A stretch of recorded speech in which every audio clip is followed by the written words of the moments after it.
Welcome to Let's Face the Facts. I'm David Almeida, and I'm your host for this rewatch podcast for the classic sitcom The Facts of Life. I'm an actor in Orlando, Florida, and every week I bring you some of the greatest talent in the Central Florida arts community. Join us as we synopsize, analyze, criticize, and ultimately idolize the show, episode by episode. Hey guys, welcome back. It's another Wednesday, another week, another show. Welcome. Thank you for downloading and pressing play. My guest this week is Matthew Arter. He is back for part 2 of our lengthy deep dive examination, interrogation, excavation, I suppose, of Season 6, Episode 1. If you recall, this is not a 2-part Facts of Life episode. It's just a standard 25-minute episode, but we had so much to cover with checking in with the pop culture of the year that we like to do at the beginning of each season. Well, it was just too much to contain in one episode, so this is the conclusion, or some might say, the exciting conclusion to this 2-part episode. Just a little update so far to remind you where we are. Matthew has been giving me crap because whenever we talk about some type of a factoid or the age of a person or if someone is alive, I always yell out to my Amazon Echo and ask her to tell me what the information is. And Matthew was giving me crap that I wasn't believing him when he said something. I had to verify it through Echo, and he was busting my chops over that. So that does come up again. So if you, it's been a week. I know I don't remember anything myself. So if you've forgotten that already from last week, you're in good company here. That's really it. Let's get to it and finish this out. This is Season 6, Episode 1, The Summer of '84, Part 2. The original air date was September 26th of 1984, and we are ready to jump on in. Let's face the facts with Matthew Arter. On our commercial break, I thought I would do my deep dive. We're beginning the David deep dive now, because we're going to be here for 40 hours. And we're going to talk about the television in 1984. And you know, I love dealing with the Nielsen's and all that shit and everything. So, the season we just completed, Season 5, ran from 83 to 84. Facts of Life was in the top 30. It was number 25. That is not quite its best. Its personal best was Season 3, where they were number 24. But this past season, Season 5, was number 25. And that is the second and final time that the show will break the top 30. It never broke the top 10. Never. Nope. Never broke the top 20. A show 9 goddamn years, and it never once broke. Nope. It just had good time slots, and they just hung on to it, and people watched it. But, yeah. So, this is the third year now that they have completed being the 9 o'clock show after Real People. And here's an interesting thing I discovered. All I babble about is, Real People was popular. Real People was a top whatever show. Real People was the reason that Facts of Life acquired an audience. It was, but Real People, this previous season, didn't even break the top 30. Guess what won that time slot, Matthew? Before people apparently changed the channel at 9 o'clock to start watching the Facts of Life. Oh, God. I'm confused by the question. Yeah. But, let me rephrase that again. Guess what show on a rival network was the reason why Real People didn't win its time slot? On a Wednesday night? Wednesday night. I'll give you a hint. It's on ABC. Okay. That doesn't help. And ABC is the network that at one time ran The $6 Million Man. Bionic Woman. No. But The $6 Million Man starred Lee Majors. And Lee Majors would then go on to do another series called The Fall Guy.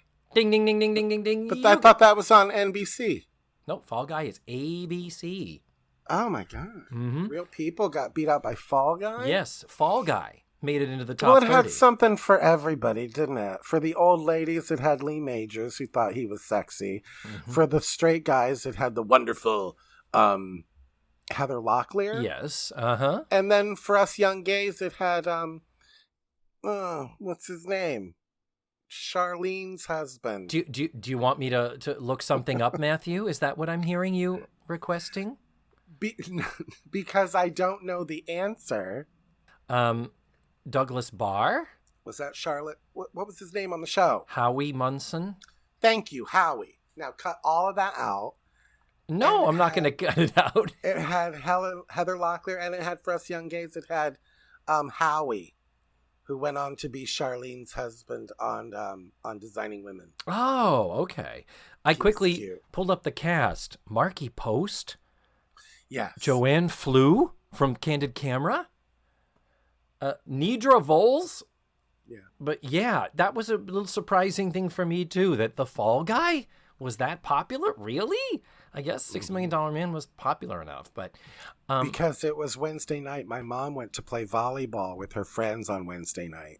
Really? And that meant I was stuck at home with my dad. So he would watch... We would watch Fall Guy. Fall Guy, wow. And we would pretend... Like, we would be like, he doesn't know it's past our bedtime. Oh, nice. But fun. He knew, and he was letting us stay up to watch it. I hated Fall Guy. I never watched an episode, and I have no intention of changing that before I die.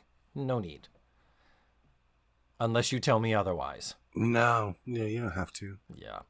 Now, one thing, I like to track the Nielsen's overall. So for the 83-84 season, I love seeing what the Battle of the Networks is, Matthew.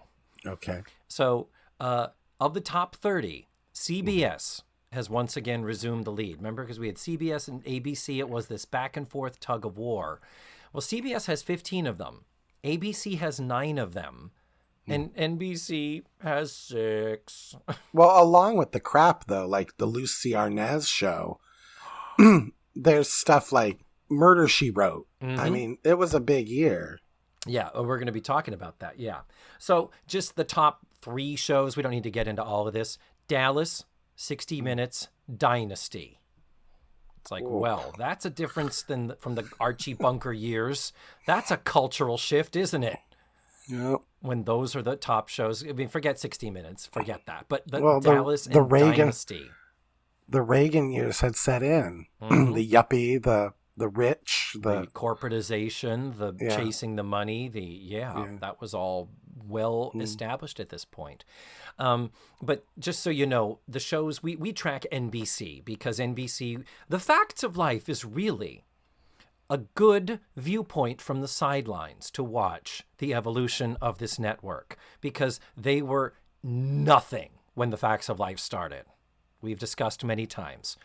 At this point, the 6 shows that NBC has in the top 30 are at number 4, The A-Team. Mm-hmm. Number 14, TV's Bloopers and Practical Jokes. Number 18, Riptide. Number 21, NBC Monday Night Movie. So God knows what that was. That might have whatever it was. It might have been a rebroadcast of The Sound of Music or The Wizard of Oz. Who knows? Number 24, The Facts of Life. And right behind it, number 25, Knight Rider. Mm-hmm. Mm-hmm. It's interesting, Matthew, when you look at the Wikipedia pages, it shows in 3 columns: returning shows, new shows, and not returning shows. Yeah. And the columns are kind of even, meaning for all intents and purposes, about half the shows make it. And some shows choose to go off, some shows get canceled. But it's like they literally are replenishing half of their inventory every year. That's, I don't know if that's good or bad, but the fact is when you have Facts of Life, which is just kind of a little red engine that just keeps going, if you do a show that does okay in the ratings, doesn't cost a lot of money, and it's got a good time slot, if you just keep your head down, do your work, don't ask for too many salary increases, don't get too crazy, that's how a show like Facts of Life, you wake up one day and like, wait, 9 years? How the fuck has this been on that long? And they did dump some money into it. I mean, rebuilding, Edna's Edibles and stuff. And I mean, it wasn't like they went and found a house to film in. They built that set. Yeah. Oh, yeah, exactly. So they did pour some money into this show. Yeah. And the other thing is that I've talked about Real People being the lead-in and the reason why that was the Facts of Life succeeding. Guess what? Real People is gone. It was canceled the previous season. And so before I go into my lists of new shows and departing shows, I just want to point out one of the departing shows from last season is Real People. Real People is now no longer on from 8 to 9 o'clock as the lead-in for the Facts of Life. Tonight is the season premiere, and guess what? The new show premiering this season is now the 8 o'clock time slot on Wednesday nights on NBC, Matthew. Punky Brewster. Very good guess. Very good guess. It is an hour-long drama. Oh, God. It is related to a show that you have many times expressed your intense hatred and dislike for.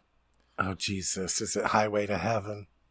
Ding, ding, ding, ding, ding, ding, ding, ding, ding. You got it. Oh, my God. Michael fucking Landon. Oh, my God. He had an audience, but, I mean, what a weird thing to go from Real People, which, like I always said, Real People was like, that's incredible, but with jiggly boobs, where they would have, roller derby and female mud wrestling and Speedo contest on top of human interest stories. Real People always had a little bit of a rowdy, slightly salacious edge to it. And then to go from that to this Michael Landon religious programming, basically. It's a story about it. Is he an angel in it? Yes. And so he goes, it's like the Incredible Hulk, but he doesn't turn green. Oh. And he just... it's like touched by an angel, but he doesn't have the hair of Pepe Le Pew. It's just awful.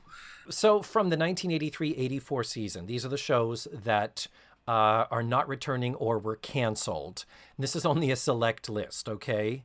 9 to 5. That was only 33 episodes in, but then it will go on to be in syndication, first run, 52 more episodes. Fantasy Island, gone. Happy Days, Joni married Chachi, done. Heart to Heart, Madeline, that only ran one season, but I just had to put it there because I loved that show and I fucking love Madeline Kahn so much. That's Incredible. Both That's Incredible and Real People went off. It's like suddenly people were just not interested in the Newsy magazine's human interest shows. How weird is that? People weren't interested in hearing about other people. What does that sound like? Three's Company.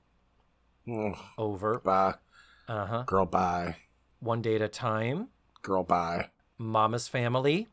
No, stop it. Mama's Family, that of course was only 35 episodes in 2 seasons.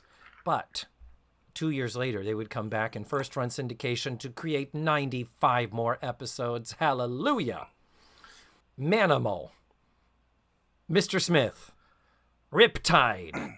And Real People. Those shows have all gone off the air. They are no more. And then looking forward for the 1984-1985 season, Matthew, here are the shows that right now, while this Facts of Life is premiering, these are the other shows that we are just starting this season. On ABC, Mr. Belvedere. Oh, Jesus. Moonlighting. Ugh. Three's a Crowd. Yikes. And Who's the Boss?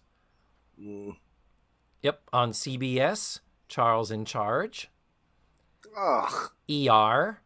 No, thank you. Not the drama. Nah. This is the half-hour George Clooney sitcom with him and Mary McDonnell that only ran for one season.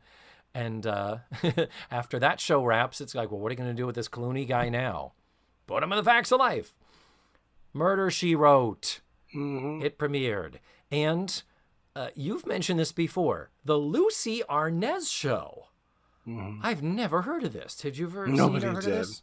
It was like 6 episodes. Correct. Yeah, 6 episodes. She was like an advice columnist in It was print and on the basically radio.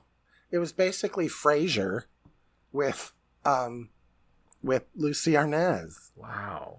She was on a radio. She was like a Dr. Laura type. It's worse than Life with Lucy. Oh, Jesus, God. That bad. Holy shit.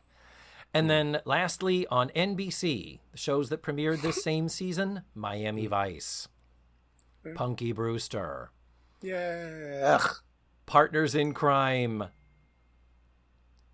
Remember Partners in Crime? No, what was Partners in Crime? That's the Linda Carter, Lonnie Anderson detective series. God. Yes.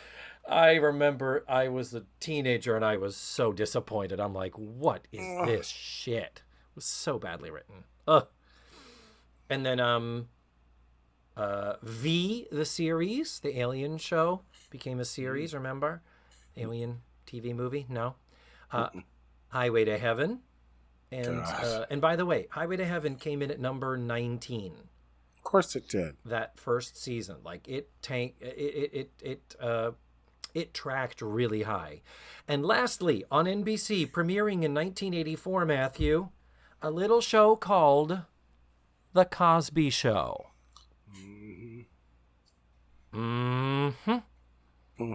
The tide is about to turn so significantly, so hugely. Next year, we will have some serious shows to talk about on opening day. Like, this is the dawn of must-see TV, ladies and gentlemen. Cosby started at 8 o'clock on Thursdays, and NBC would continue to dominate that night. It's amazing how it all started with Cosby, and it just kept on going. And so with that, Matthew, that ends my deep dive regarding the Nielsen's, the numbers, the time slots, all of that mathematical bullshit that I love to be so analytical about. So, yeah. Are we ready to come back to? Let's come back. Because we have got one humdinger. So when last we left our girls before the commercial, we knew that there was something that happened with Mrs. Garrett when she and Joe went to Atlantic City over the summer.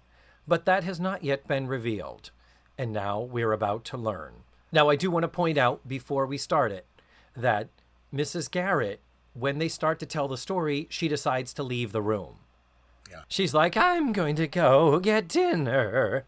So she leaves the room. Saying, I would tell you, but I don't want to make you jealous. Yeah. Because the girls are going to be so jealous. Yeah. Thinking about Charlotte Rae getting fucking railed.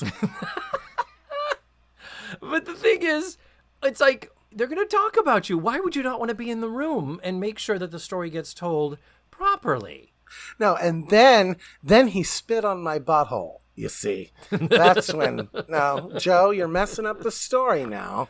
So Joe then goes on to say, while we dissolve to this piano lounge, supposedly in Atlantic City, Mrs. Garrett apparently won some money from a slot machine. And so she's treating the two of them to a nice time, a nice dinner.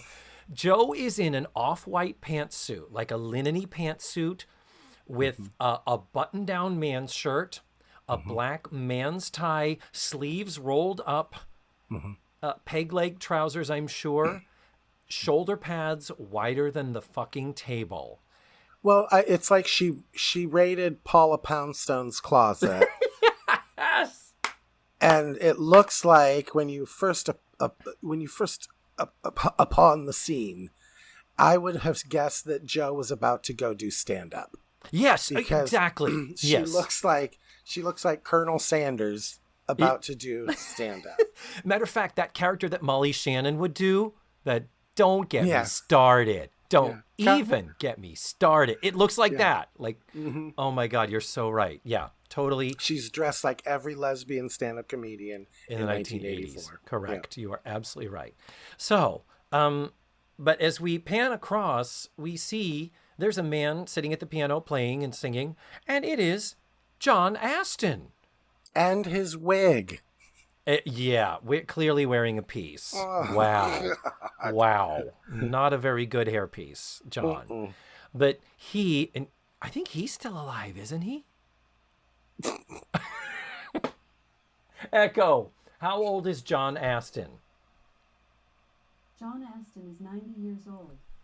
Jesus. John Aston is still alive, Matthew. He is 90 years old. I bet he's doing good. Yeah, Probably still wearing that tube. Yeah. Stop. But so he is there, and just interesting factoid, Andy coming up later this season, played by Mackenzie Aston, that is John Aston's son with Patty Duke. This grandpa sitting in his powder blue jacket with a tube on God. has a 10-year-old son. Yeah. But yeah, he's wearing a powder blue 1970s tuxedo with a ruffled shirt. Like, you swear, costuming-wise, it's like you couldn't have put him in a nice black tie and tux to make him look a little classy? To make him somebody that you might want to fuck in the bathroom? Yes! What is the deal? It's such a costuming choice. If I walked into a piano bar and the piano player had on a powder blue jacket and a roughly 1970s tux shirt, I would be like, well, I'm not sucking his dick tonight. No. But yeah, it was such an odd costuming choice. But it was a panty dropper for Charlotte Rae. It was, man. But Mrs. Garrett was throwing her panties at him. But we're getting ahead of ourselves here. Sorry. We have to touch upon what exactly it is that makes all this, sets all this into motion, as it were. So she says to Joe, I'm going to go over and request something. So she goes over and goes to put money in his little tip snifter, and he very elegantly takes it and turns it over, meaning, no, you don't have to pay.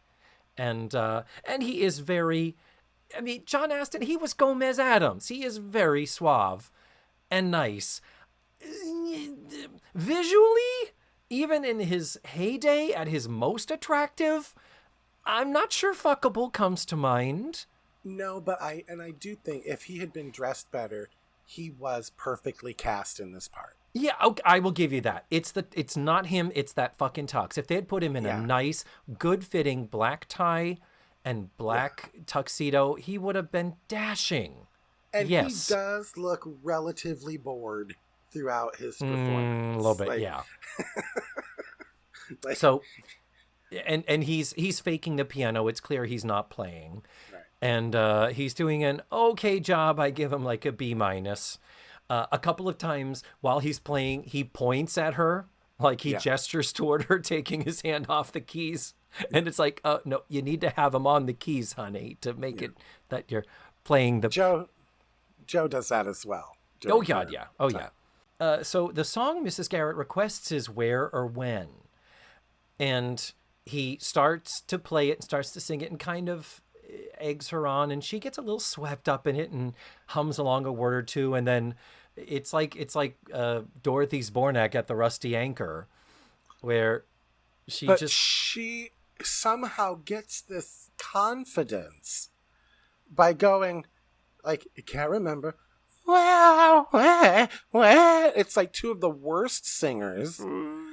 And the way she delivers the note and then looks around like Susan Boyle. Yeah. Like this gorgeous, glorious sound just came out of her and she didn't know where it was from. I was like, if that happened, I'd be like, I better go sit down because I'm going to embarrass myself. Yeah. I don't know how they got these two people to sing, and they're both just terrible singers. I'm sorry. I'm sorry, Charlotte Rae. I know you were on Broadway. I know it, but you're a terrible singer. Not everybody can be. So's Roz Russell. You know what I mean? Oh, God, yeah. She was terrible. It is the way it is. It is what it is. Yeah. And the thing is, John Aston, again, like you say, perfectly cast, but he clearly can carry a tune. That's it. It's like, why wouldn't they have put Tony Bennett in this? Why wouldn't they have gotten someone? And by the way, his name is Vito Miles. Listening to the songs and styles of Vito Miles. And friend. And friend, yeah. So we quickly, as Mrs. Garrett's confidence builds with her kind of humming and lightly singing along and looking like, oh, was that... I guess they don't mind that I'm joining in. Yeah. Wipe across the screen, which they don't do on Facts of Life. A wipe, a hard line goes from left to right. And we get to doobie doobie doo, doo doobie doobie doobie doobie doo.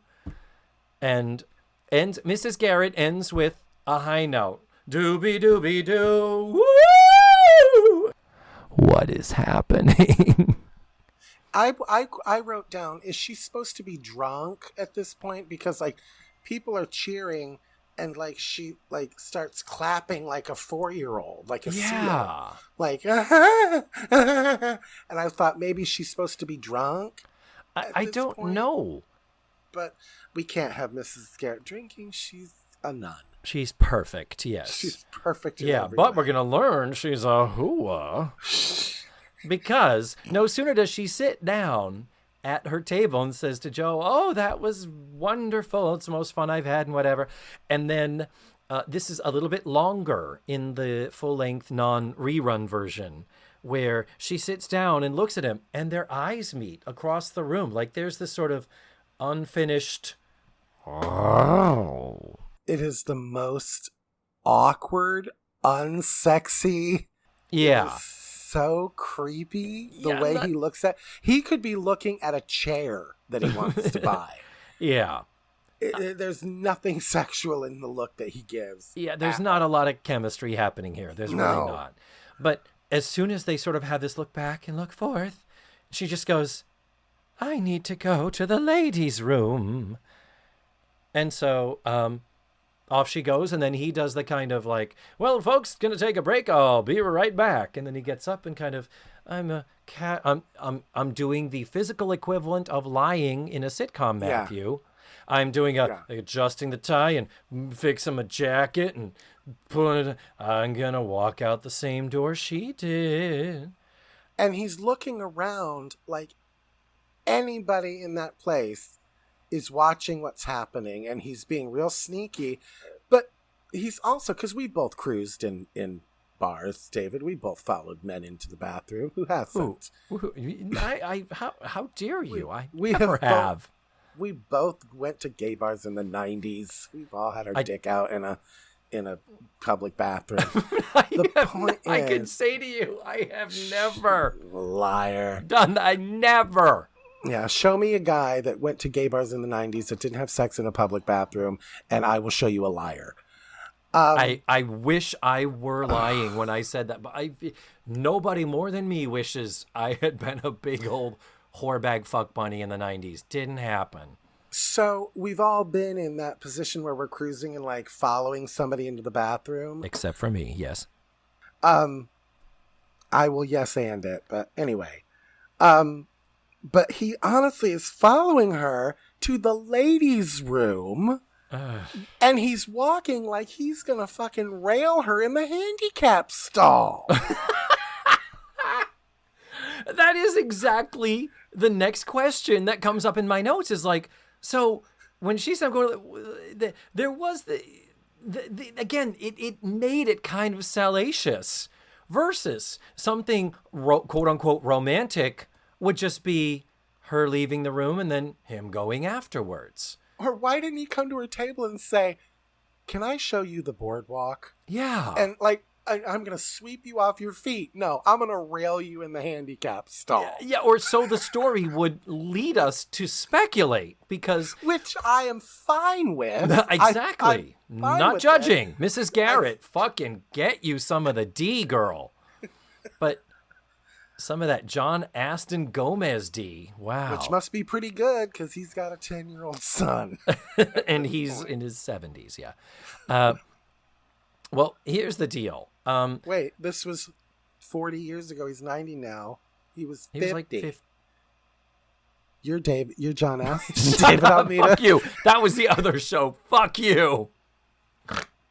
He's 54. He looks like he is in his 60s. Holy shit. She's robbing the cradle, Mrs. Garrett. Holy shit. Anyway. Wow. I hate So, you. yeah. Moving on. Joe, then then we come back. And Joe is smiling. Like, Joe kind of knows what's going on. Mm-hmm. Yeah. She's like, yeah, I've seen bathroom sluts on VHS. I know what happens. When two women who love each other very much both go into a public And lavatory. why does Joe know what's going on, David? Because she's gay in the 80s and 90s and has been taken into a public bathroom and had sex. Just like everybody who was gay in the 80s and 90s. Go ahead. I never did. I wish I was falsifying the sad and pathetically virtuous life I led in my younger days. It's so sad. I followed a UPS driver to a Disney parking lot, got in the back of his truck, did horrible, filthy things, and left. I don't understand how people do that. That's literally like that hookup thing. That is a language I do not understand. I wish I did. I don't get Grindr. I don't understand. It's like you meet a stranger and put your tongue in their butthole. What? It's like I'm not built that way. I wish I were. I wish I were. I wish I were attractive enough to where it happened regularly. But it's been so rare that it's happened. But yeah, there was a time when I was young and attractive, David. I promise you're Shut attractive. Up. You're just not young. Shut up. There, that's my bolstering up your confidence. Well, I'm no John Aston. No, you're. So we come back from the story, Joe in her knowing smile and gaze, like, okay, yeah, I know what they were going off to do. And Joe says, that was the last I saw of her. Mrs. Garrett never came back. And so then Mrs. Garrett comes back into the room. And so the girls look, and immediately Natalie, first one, hey, doobie doo. But actually, in fact, the girls are like, good for you, Mrs. Garrett. Even Blair says everyone should have a summer romance. Yeah. Read One Night Stand. Yeah. But all of you were virgins. What the fuck do you... Everyone should have a summer... It's like, all four of you. So, one of them, like Tootie or whatever, says, and you never came back to the lounge. Meaning, you fucked the whole night and you abandoned Joe because she didn't tell us the rest of the story. But Mrs. Garrett says, oh, yes, we did. And Joe quickly, her face drops and she says, you did? You came back? I didn't see you. And Mrs. Garrett says, well, you won't believe what Vito and I saw when we got back. The last thing in the world you'd expect from Joe. She was sucking a dick. No. What? Stop. What? That's the last thing I would have suspected. True. Very true. But the second last thing, the penultimate thing in the world you'd ever expect from Joe. At which point Joe says, well, okay, I'm going to go get the salad. Like Joe's like, I'm leaving the room. If you're going to talk about me, I certainly don't want to be here. And the joke is, we're not serving a salad. And Joe's like, I'll make one. At this point in my notes, Matthew, I put, is this a fucking play? Is this literally a stage play where Mrs. Garrett is like, well, you're going to talk about me? I'm going to go get dinner. La, la, la, exit. Change costume, because I'm going to do the scene in the other room. And the same thing now with Joe. It's like, I mean, it's not possible, but it is so fucking weird to be like, oh, you're about to tell a story about me? Then I'm going to leave. It's only one thing worse than being talked about. And that's not being talked about. That is true. Thank you, Oscar Wilde. So then, Mrs. Garrett tells us that after he met her outside the ladies' room, so she and Vito never did actually fuck in the ladies' room. But he said he met her afterwards, and they went for a stroll on the boardwalk. And it was apparently exhilarating, and she was saying to him, how lovely for me to see your Atlantic City. Wink, wink. That's his nickname for it. You want to see my Atlantic City? And second of all, I'll take you all the way down the turnpike, babe. What exit? Atlantic City, in 1984, they were probably the only heterosexual couple on that boardwalk having sex. Because that was another place where if you grew up in the 80s and 90s, you had sex under the boardwalk at some point. I so wish I did. Oh, I so David. wish. I so wish I had been a whore bag. Never could do it and still can't. Something's wrong with me. So this is an awkward scene between the John Aston and the boss. Oh, that's right. I forgot that we have the boss show up. Yeah. Where John Aston could not be less interested if he tried in the conversation. Like, he literally rolls his eyes when he goes, "What are you getting at, Bill?" Or whatever. Yeah. He literally puts his head back like, "I can't believe I have to do this for money." Yeah, because the boss is like, "Hey, Vito, it's called a piano bar because usually someone is here playing the piano." And he's like, "Yeah, okay, whatever." And Mrs. Garrett says, "Oh, please don't fire him. It's my fault." And Vito says, and John Aston says, Edna, it's okay. I'll just back up my keyboard and go home. Like, he doesn't even say I'll get another job. He just says, I'll go home. Fuck this place. Like, but not even a fuck this place. That implies too much passion and opinion. Yeah. It's just like, I'll go home. I'll have a burger. Pet my cat. Show somebody my Atlantic City. And the manager just says, "Well, you're just lucky you had someone to take over for you." And they're all like, "What?" And this, David, as the camera pans, this is where I throw up my hands. I have no words. So the rest of this scene, I can't even. We will be here for another hour if I add to. So you just tell people what happened, and I will sit over here and bite my fist. Yeah, because it is just beyond. But they do this reveal where there's this crowd of people crowded around the piano, and you hear the piano being played, and slowly, one by one, people walk away and part the Red Sea of people to reveal, sitting at the piano, playing and singing, is Joe. Yeah. The people part the meat curtains so you can see Joe. Sorry. I'm not saying a word. Go ahead. No, you're not going to say a word. You're not. And then, and on top of that, Joe is playing Feelings, whoa, whoa, whoa, feelings, whoa, whoa, whoa, feelings. Is there a more lounge singery, loungy McLounge-a-lot song that every bad piano bar singer sings than that song? Well, I mean, it's the perfect song for that situation, isn't it? Oh yeah. Oh God, yeah, it is. But okay. Some people may remember that song from the Carol Burnett show. That's the song that Eunice sang when she went on the Gong show.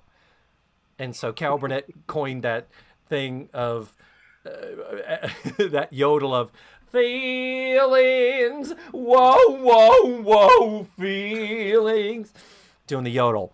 Which to this day is how I sing it. I know, I did too. If I ever have to do it. And if you didn't remember it from the Carol Burnett show, then you absolutely 100% will recognize it as the song that Lindsay Wagner sings on The Bionic Woman when she goes undercover in the pageant as Miss California to stop a fucking murder, drug, rape, whatever ring happening in the crime-filled world of pageants. Anyway.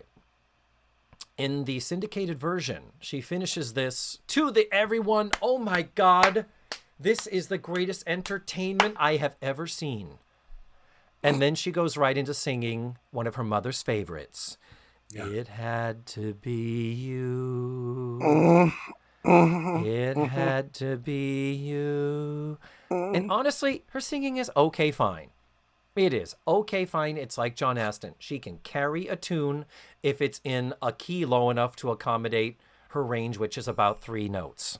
At what point are you going to bring up the fact that, wait a minute, Joe can play the fucking piano? Oh, we're Okay. I'm not saying a word. I'm not saying a word. No, you're right. Yeah. So, no, yeah, but ahead. This is happening. And again, we probably get this far while your brain is still processing. What the fuck is happening? Please, if you haven't watched the Roku version, if you only watched this on Daily Motion, please go to the Roku version and You will learn exactly how we are watching this train wreck of a chemical spill. Cut this out. In this spiel, Joe tells the story God damn it. Yeah. that her mother took her to a bar where she worked. And there was a piano man there, and he taught this dirty-faced kid from the Bronx how to play the piano. But she's telling it in lounge lizard style. Like, she is Bill Murray as Nick the Lounge Lizard, mixed with the Sweeney Sisters, mixed with Jack Jones singing the Love Boat theme, where she's like, you know, well, I was just a greasy-faced kid from the Bronx. Dun, dun, dun, dun, dun, dun. And then my mother, the angel, bam, ba, ba, ba, took me to a bar. Dun, dun, dun, dun, dun, dun, dun, dun, dun, dun, dun. And there was this piano man there. And I'm surprised she didn't play Billy Joel's Sing Us a Song, You're the Piano Man. They didn't have money. Yeah, that's true. That costs money. It's like an act. It is not her. It is not her being genuine and playing it real. Oh, well, you know, my mother, and I learned how to noodle a bit, and I still play a few songs. It's just like, hey, I'm going to tell you the story. This is how this little nobody kid became your entertainment angel.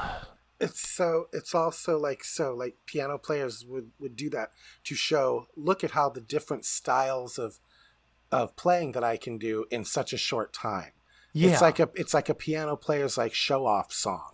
Like, here's some boogie woogie for 8 bars, and then I'm gonna do some religious, dun, dun, dun, you know what I mean, and some classical. And yes, this is exactly for Joe to show off the dexterity and adaptability of her multi-faceted, broad stretching talent as a piano player, whom we have never seen look at a piano, go near a piano, touch a piano, play a piano for the last 4 goddamn years.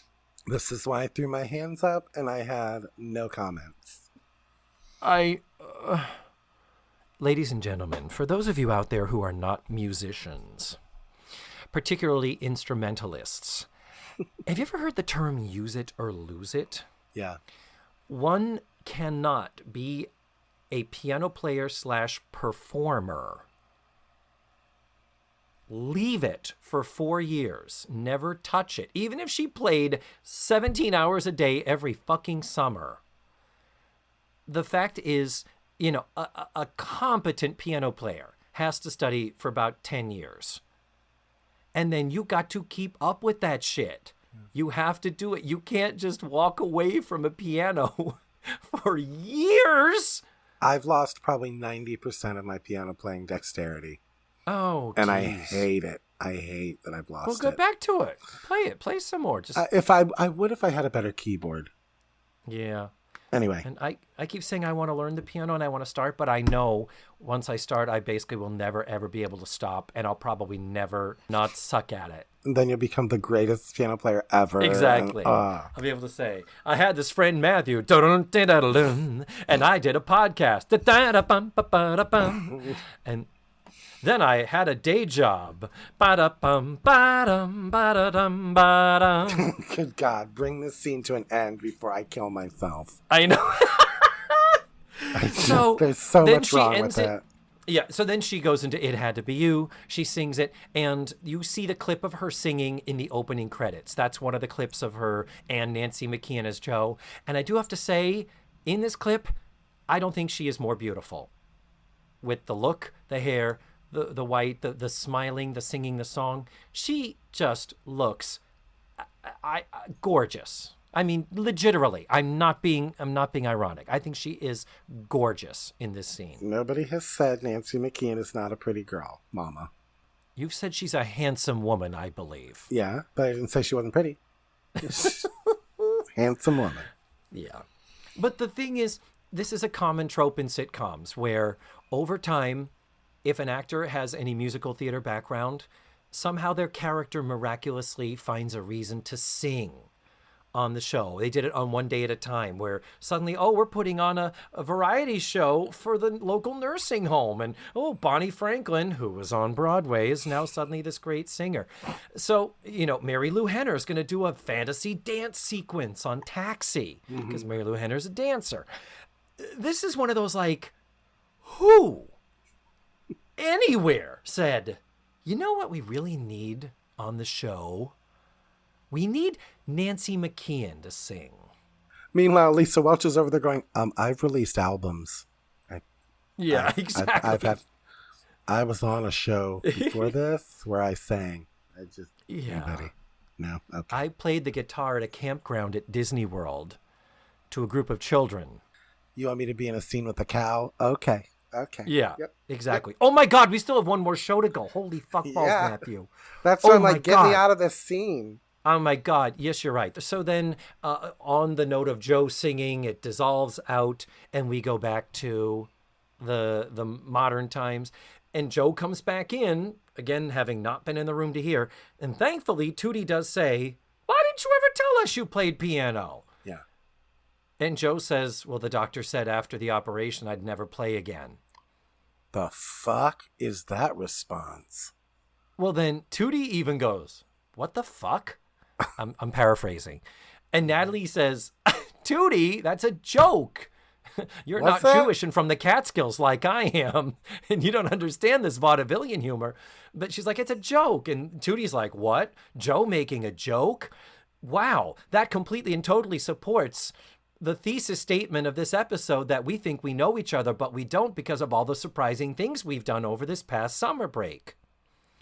And then it is Blair's turn. Ladies and gentlemen, we have one more to go. Mm-hmm. You tell the Blair story, please. Blair goes to Iowa to be with Cliff, because who wouldn't? I mean, he's just... He could get it in a bathroom, in a UPS truck, I'd make an exception for him. I agree. But just Blair has packed a dress that one might wear on a hayride or a cotillion kind of like a picnic or a hoedown or something. Yeah. But because Cliff's dad has hurt himself, everybody has to chip in. And this is where we get to see fish out of water Blair making her way around a farm, where Cliff is wearing the whitest Nikes while he works on the farm.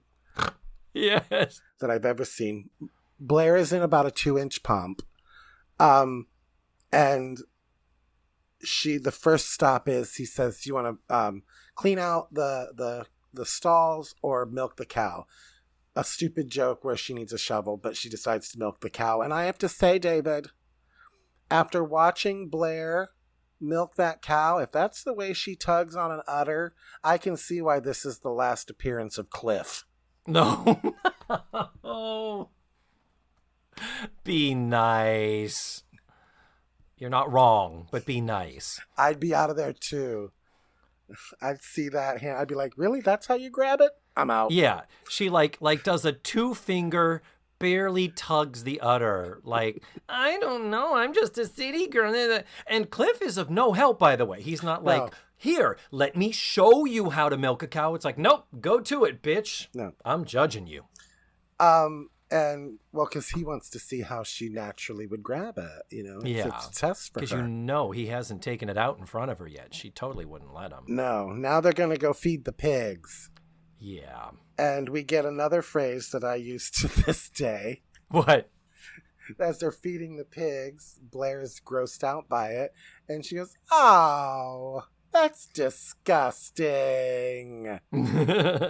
And if I ever get a chance to call something disgusting, it is always said in that tone. Oh, that's disgusting.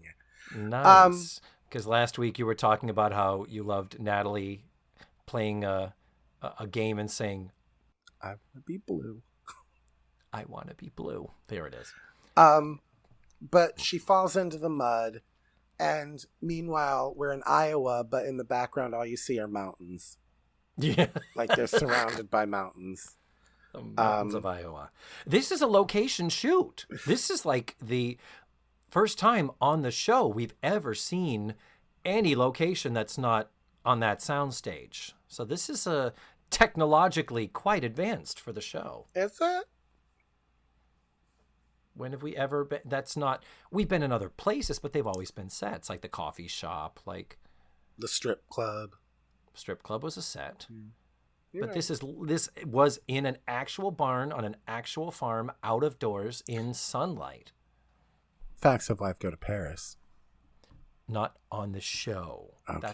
That was a TV movie. Do you want to on ask film? You want to ask Echo if that counts? Okay. No, that's fine. Um, No, because that one you are unequivocally wrong. Yeah. Do you have anything to add to Blair's trip to Iowa? He does say, "Do you want to take the train back tonight? Back to where? They're in Iowa. You're gonna get on a train. It's gonna take you closest place is Chicago." And that's gonna Eventually take- get her back to Manhattan. Yeah, it's not like I'm gonna jump on the train and be home in Manhattan tonight. Yeah. If I can jump on the train in Iowa, please. Well, just for those who watch this on Daily Motion, the cow milking part is cut from syndication. How dare It goes that. from, I know, really. It goes from cleaning out the stables directly to slopping the hogs. It was too vulgar. But my thing is, we come back now from this because the last image we have is her and Cliff. And this is Woody Brown as Cliff.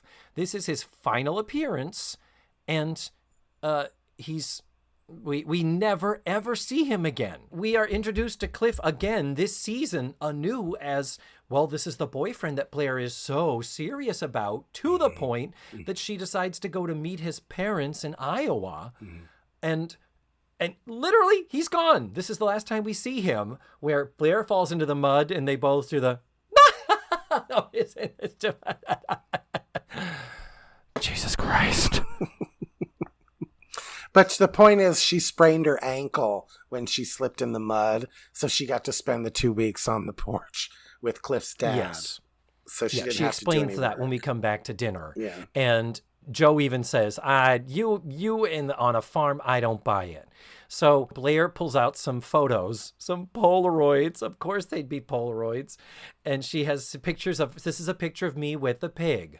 And Joe says, and somebody says, I think it might even be Mrs. Garrett, who says, just when you think you know somebody, you find out you don't. What a terrible line reading. You find out you don't. What? Was it Charlotte Ray who says it? Yes. She goes, Ugh. just Yeah. when you think you know someone, you find out you don't. That is lazy writing. Yeah, that's not good. And again, it's trying to restate the whole, this is Yeah. the whole purpose of this episode. This is the whole, these girls have other sides and other things. Tootie is capable of badly impersonating an adult. Natalie is capable of justifiably exerting physical abuse on a child. Joe is capable of learning how to play piano like a professional in zero amount of time. And Blair is capable of doing something on a farm. And Mrs. Garrett is capable of, Stranger sex in a public bathroom. yeah, she's not so perfect anymore, is she, Matthew? Nope. Little understall action, if you know what I mean, David. Do you know what that means, David? I believe I have seen that depicted in a motion picture or two, Matthew. All right. We'll go with that. It's not because you Yeah. experienced it in the 90s. No, No. didn't. Ah, the Kmart on OBT? Oh my No, God. stop. The Mercado had a glory hole in their bathroom. Did they? Anyway, Holy shit. you were going to say something? How often were you sitting there on duty, so to speak? Giggity. How you have complained, Matthew, about Mrs. Garrett being so perfect. Is this illicit affair finally the thing we need to kind of dull the shine a bit? Or could one argue it makes her even more perfect Right, in our eyes? right. Oh, bless. But the big joke at the end, they're all looking at the pictures, and Joe says, which one is the pig? And they say, don't insult Blair like that. And Joe says, I'm not insulting Blair. I I'm was insulting insulting the pig. Ha! And they all say it together, as in, but there are still some things we can depend on. Right. The shitty, awful vaudevillian jokes, ladies and gentlemen. Yeah. Yes. Those haven't changed. Well, Matthew, this has been, Yes. for lack of a better word, a journey. That is I am so true. happy. You know, as far as I'm concerned, I have making the one-part season premiere into a two-part podcast. No regrets. I have no regrets. All right. I'm so jealous of you that you get to do this season. It's such a good season. And I think Paul Padilla would agree, and I think Michelle B would agree with me. Hi, Michelle. Hey. That was as sexy as John Aston in this episode. Hey.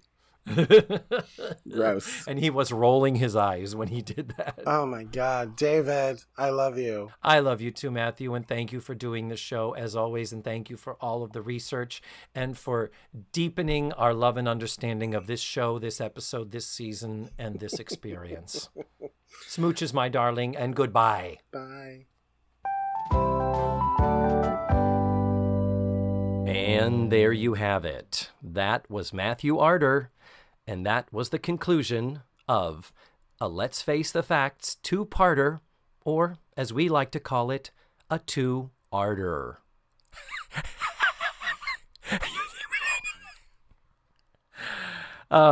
Yes. Anything to add as I'm concluding this? I can't believe Matthew and I are first and foremost, primarily, stage actors, and we are obsessed with Broadway musicals. So what did we not cover in this deep dive that spilled over into 2 episodes? We didn't talk about Broadway. We didn't talk about what shows were opening in 1984. So I'm going to cover them quickly here. The thing with Broadway is their season is a lot like the television season. It starts in the fall and ends in the spring. So some of these that I'm going to list are shows that opened in 84, but some of them may have opened early enough to be considered for the 84 Tony Awards. Others were moved over into the next year. So if some of it feels a little bit off, if you're a big Broadway or Tony Award person, that's what's going on here. It's just, these are the shows that by the calendar, these shows opened in 1984. Glengarry Glen Ross. That's a David Mamet play. That's a big one. That ended up being a movie in the late 80s with Al Pacino, Alec Baldwin. That's a big one. Ma Rainey's Black Bottom. That's an August Wilson play. That's another big one you see a lot of local productions of. Shirley MacLaine on Broadway. That was a big one because Shirley MacLaine had just won the Oscar in 83 for Terms of Endearment, and that was after a long, 25, 26-year career.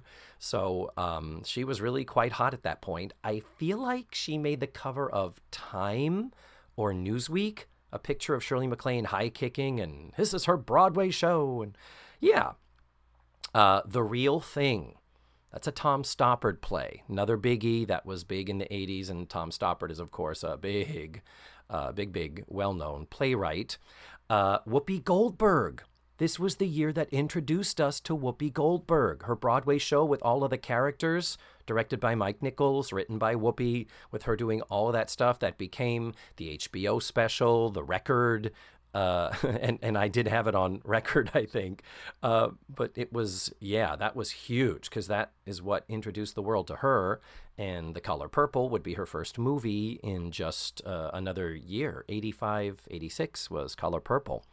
And 2 big ones. If you are a musical theater freak like me, I'm going to give you The Rink.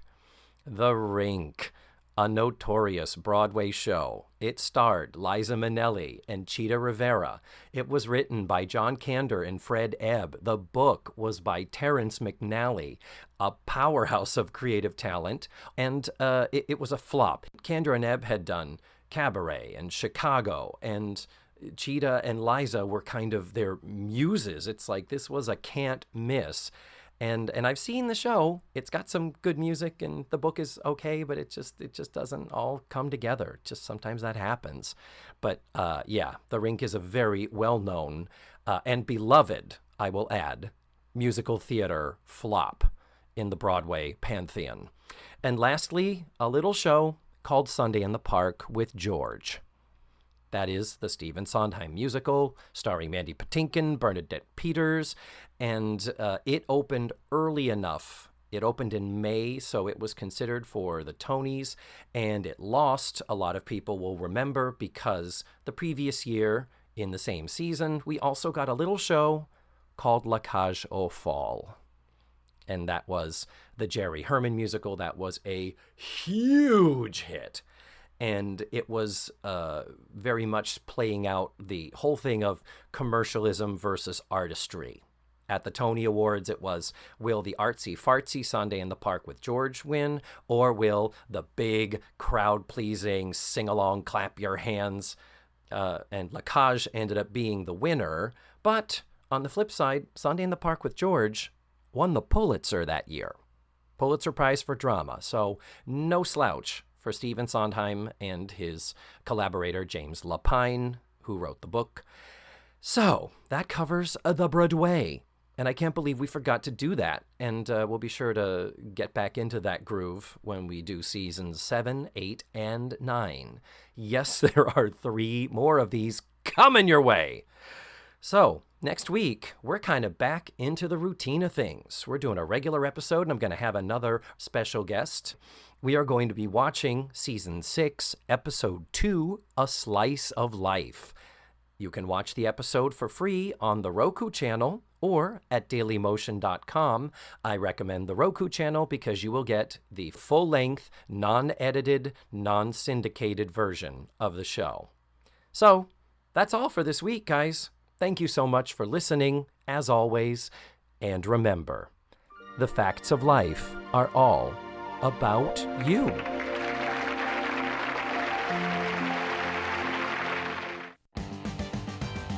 Let's Face the Facts was produced, written, hosted, and edited by me, David Almeida. My theme song was beautifully arranged and recorded by Ned Wilkinson. Our website is facethefactspod.com. You have to drop the lets. And that's where you can find extra pictures, video, and audio extras from the digital cutting room floor.